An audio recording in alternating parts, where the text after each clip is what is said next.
So today we are installing our in-floor heating, laying all of the foam panels, laying down the piping, hooking it up.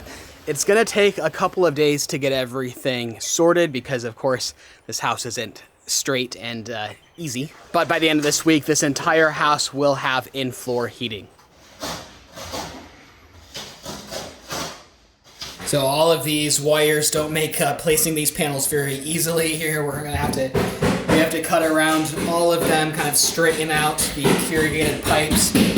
These pipes are, of course, for our electrical. You can see everything running up into this junction box here, but it doesn't exactly make this work very easy. Normally you would lay all of your electrical lines and then cover them with concrete before you did your in-floor heating, as we did on the ground floor. But here on the second story, there's no possibility of doing that. We don't have enough space in the floor. If we raise the floor anymore, we have a real problem with the windows being too low and the last step of the stairs getting onto the second floor being too tall. So unfortunately, we just have to work with it, kind of push the cables around and just make it work. So yes, of course, we are raising the height of this entire floor, which does mean the windows kind of lower, your perception of the windows lower. It also means that last step raises up. Thankfully, before this work, there was only a half step at the final landing. We're gonna kind of finish off that half step, just add 9 centimeters to that last step, and it will match all of the previous steps and it'll be a natural progression up to the final landing.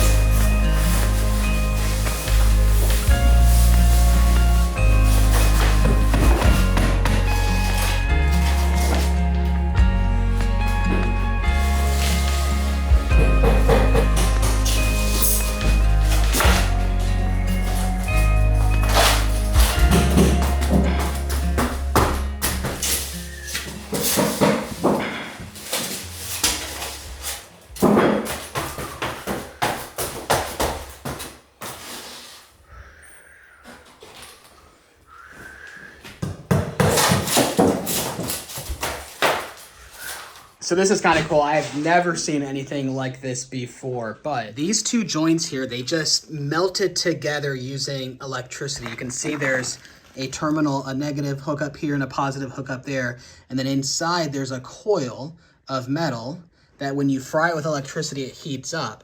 And then as it heats up, which is still, wow, pretty hot to the touch, it just melts this 90-degree angle, fusing it to this water line, making it a permanent connection because you don't want any kind of loose connection underground because eventually we will cover all of this up in concrete. And then this has now melted together one solid piece.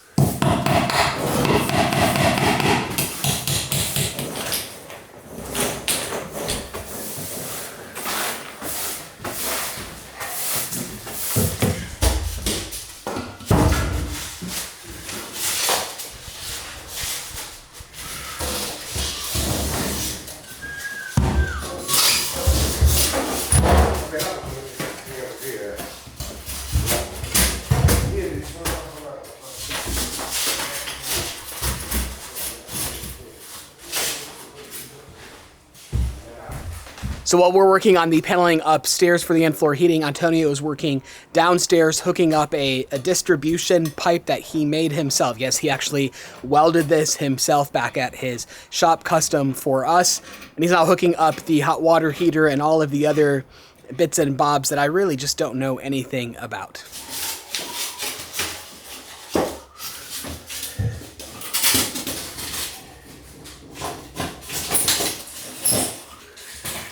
So upstairs we're using a premium grade in-floor heating panel. This is super slim D17 paneling. It's actually special orders, hard to come by around here. The reason why we're using this is because it allows you to interlock the panels and glue that joint and glue underneath the panels, because the final screed is a very sloppy, very soupy, cement-like mixture that will just run everywhere. And if that mixture gets underneath the panels, you'll have kind of an iceberg effect where it kind of raises up the panel and the cement will pour underneath, and then you're kind of just out of luck. You have to jackhammer everything up and start over again, which is not gonna happen with us. So if you buy premium panels, you glue all of the joints, you avoid that happening. And as well with the upper floor, directly underneath the subfloor is our exposed white ceiling. So we don't want any of that soupy mixture soaking through the wood and dripping down below.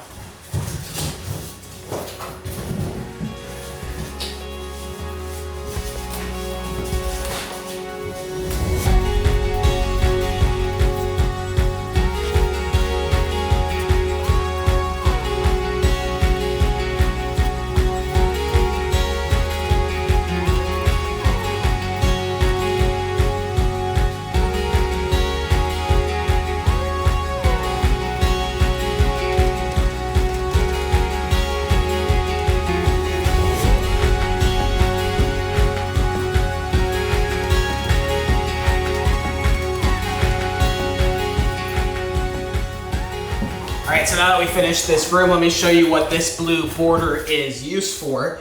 It gets tacked along all of the perimeters of the wall, and then it has this piece of plastic. So this plastic then folds down, and we staple it into the panel, and then that allows the screed to flow over top of it and not get any of the screed to go underneath the floor, because again, there's two things we're protecting here, which is making sure that the screed doesn't seep through the wood floor joist and down through into the ceiling that's exposed beneath, and also doesn't get underneath the panels. Now we've glued the panels down, but it's just an extra layer of precaution, because if that screed does get underneath these panels, then it'll iceberg those panels up, causing them to rise up, and then it messes your entire floor up.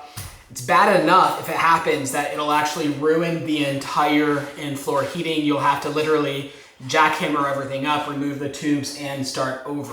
But now that everything is down, I'll give you a little tour. It kind of looks like a Lego floor here. But the hallway is done. This is our bedroom that I'm walking out of.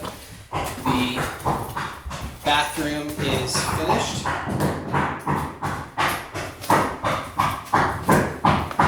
All the way to the girls' room, where we have set up this special device to help unroll the tubes. This is 500 meters of tubes, 1,500 feet, which then gets kind of run into this O-ring here, and helps us to unravel this, because it's going to take quite a lot of effort running all of the pipes in the special pattern that we have to. Tomorrow when we get started on laying out the pipe, I'll explain the pattern that we're using, because it's a little bit different than is typical, but allows for the room to heat better.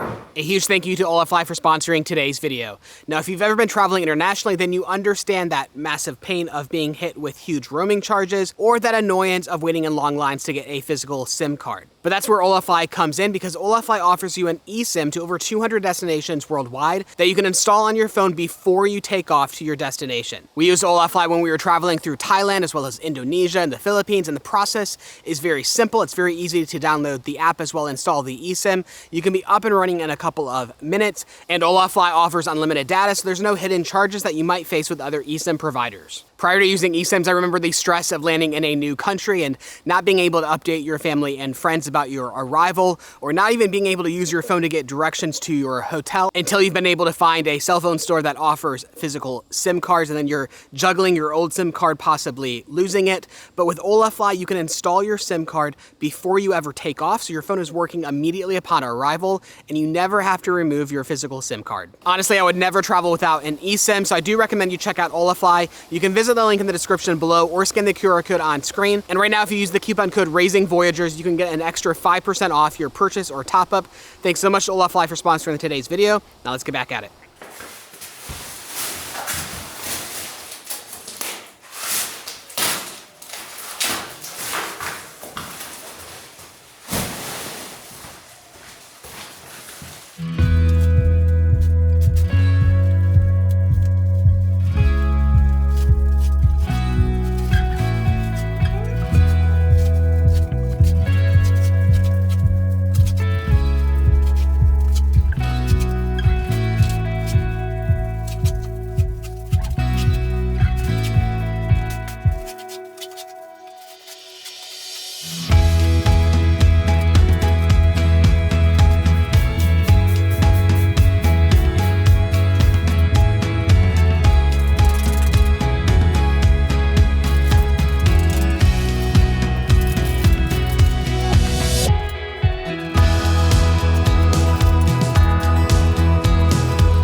So as we've moved to the downstairs, we are switching to a much more affordable, cheap, and frankly chintzy paneling, as the downstairs is not as critical because we are not working on a wood surface. We can use something a little bit more cheap and readily available, but it still does the trick. You just need to make sure that you glue it down extra well.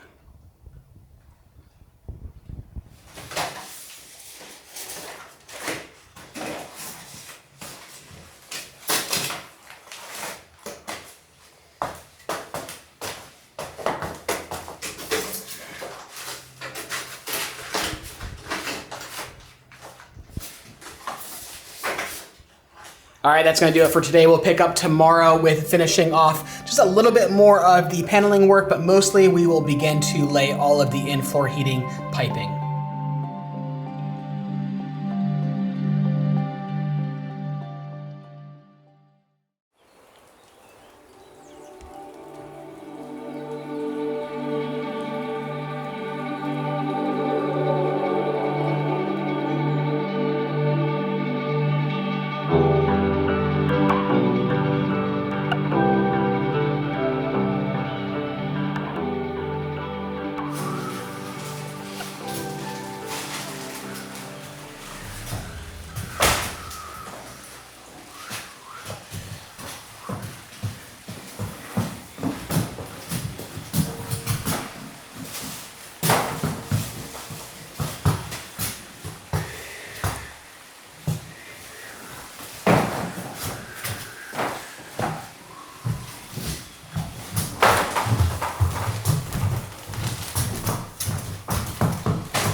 So I mentioned yesterday, I think that we're gonna be doing a little bit of a different pattern with this in-floor heating. I think typically, at least what I see in the United States, is what's called a serpentine pattern, where you start in one area and you kind of wind your way around. Usually you start by the window side of the house and you kind of just snake it around until you get to the end of the room, and then you loop back.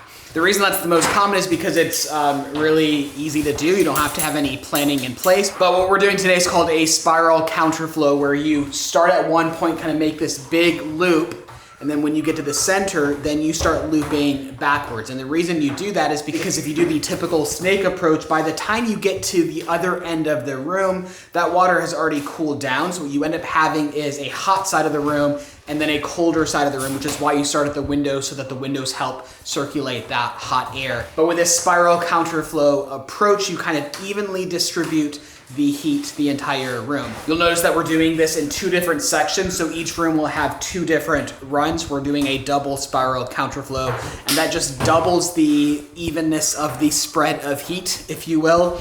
The only downside of that is then you do have to double the size of your distribution block. Sorry, I what's it called? I get so confused because I'm doing all of this in Italian all day. It's collatore in Italian, but I cannot think of the English word for the distribution of all of the pipes. So you can see the two different patterns going here. The hot water will come in here and then circulate around until it gets to the center, and then wrap back around. And then it gets sent back to the bathroom, where it gets reheated up and then comes back out hot again all over again. And that entire process is doubled. So another line runs to this half of the room, circulates around, and then runs back around again, heading back to the bathroom.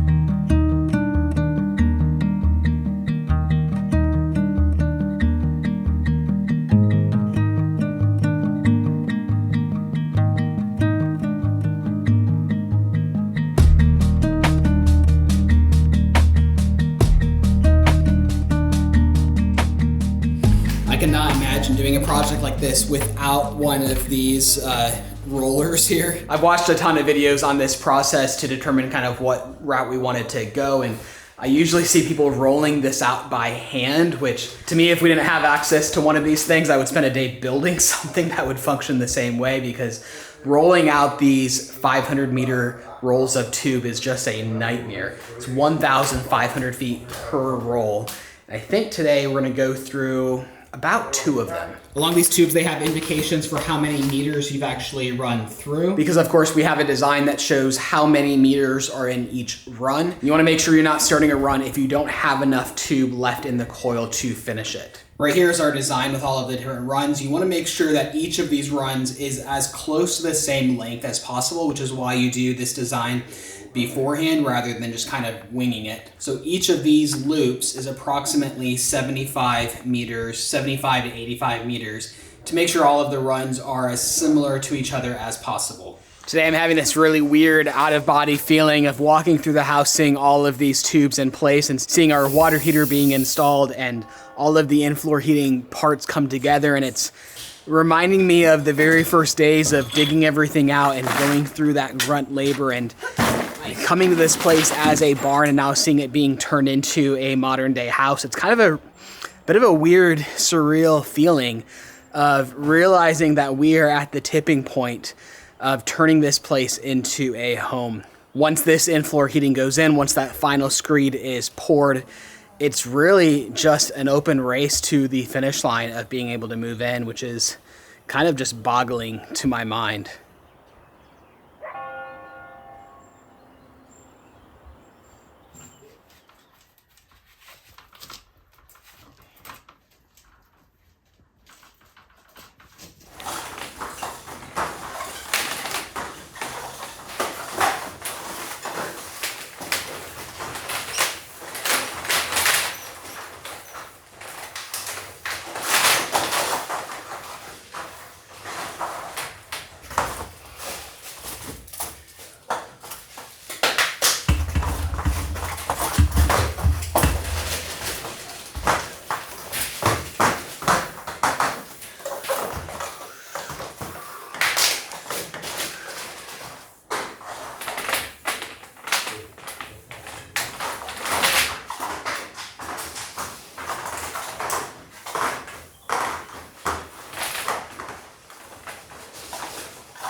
I think I mentioned yesterday that downstairs we're using a different type of panel, a panel that's a lot more affordable and not as good of quality. It's actually the panel that is more commonly used around here, but we wanted something a little bit more high-end for the upstairs because of protecting the wood, as I mentioned.